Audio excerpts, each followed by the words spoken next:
Hey everyone, today I will be reviewing the Smallville episode, Luthor. Warn, there are some spoilers in here, so if you don't want spoilers, don't watch this video. Um, I really enjoyed this.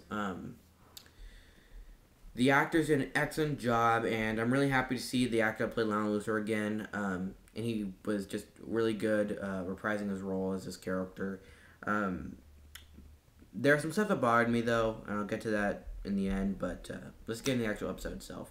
What happened is that Tess Mercer, she ended up gaining stuff from Lionel Luthor's will because she's the last heir to the Luthor fortune because she's found out she's adopted, and her real parents were actually the Luthors. So she ends up getting a call from Clark, and he tells her to go to Cadmus Labs because he's learned that there's like a clone left, Alexander. And Tess is worried that he's going to find out that Alexander is still around because of her.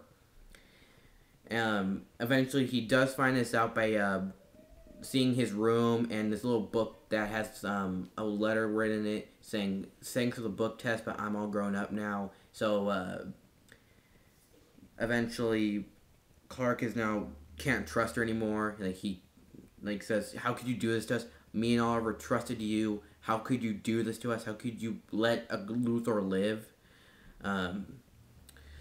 And while he's telling her this, he ends up noticing this box, which is called the mirror box. When he activates it, he ends up waking up in a different world. A world where Lionel Luthor's still alive, and he actually found Clark instead of the Kents, and his name is Clark Luthor. And that kind of bothers me a bit because, well, why is he still called Clark? Kind of weird to me. So, Tess Mercer was never sent to an orphanage. He kept her, even though in the episode he actually says that, I never really loved you like I love Clark because you're not special enough. So I kind of think, why didn't you just send her away when she was a kid, like the other one? So I found that a little weird, but not so much it bothered me, like the other things I'm going to talk about in the end. Oliver Queen and Lois Lane are in a relationship in this universe. And also, which is the biggest one here, Clark's counterpart is actually called Ultraman, like in the comics. Well, much like in the old comics, because in the original idea for Ultraman that he was the anti-version of Clark Kent, but now in the modern version, Ultraman, yes, is kind of like the anti-Superman, but his origin is completely different. He's not a Kryptonian.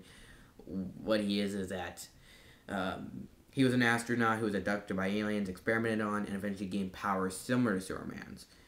His weakness is like Superman, like there's like this strange rock that is like kryptonite, but not exactly. But yeah, they decided to stick to the original idea. Well, not exactly, because Lex Luthor is dead in this universe because he killed him, which sucks. But yeah, this was a really good episode. I'm really happy they did not really have Ultraman in this episode so much because he's in the episode. Because while Clark is trying to get back to his world, Ultraman's trying to destroy the mirror box and to prevent him from going back because he doesn't want to go back. And this, I don't really want another one of those freaking Clark is gone psychopathic evil episode because I'm pretty sure like how BK Critic said, yeah, I'm also kind of tired of that, so I'm happy they kind of took that out. This was a good episode, but I have problems. I already said two of them. One of them, Clark Luthor. Really? Why is his name Clark? What the heck? What the heck, Lionel? Was someone else in your family named Clark too? What the heck? Another one of them is freaking that they still can't get Lex Luthor. I can understand why they can't get the actor still. I know they're trying to get him back, but it kind of sucks we still don't have him. It would have been great to have him. And I also kind of think it sucks that they say he's dead there too. Like, really, you couldn't say he was, in a coma or something, or horribly injured, or just, not in the city or something? Really? Did you have to throw that in our face? Um, like, it kind of sucks we couldn't get Lex Luthor in here. Um, Also, there are some. Also, I didn't really like exactly that this world wasn't really like the other universe. Like, it was the exact opposite. Like, for example, in the anti-Earth, or Earth 3 or Earth 2, whatever you want to call it, everything was the opposite. Like their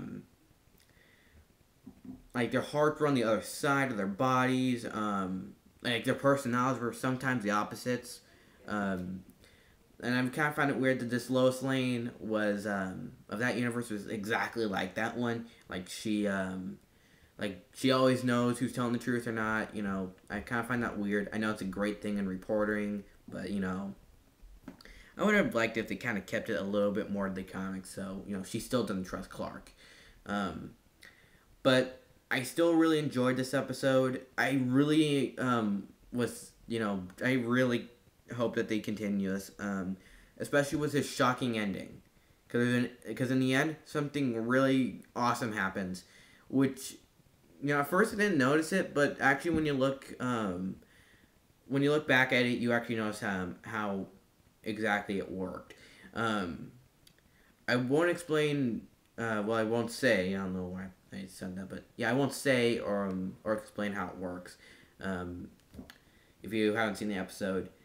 But I really enjoyed the episode Luthor, and I will review more Smallville episodes. Like I'm gonna review Lazarus, Homecoming. I'm gonna review all those episodes after this. So that's all I gotta say. Hope you liked the video. Goodbye.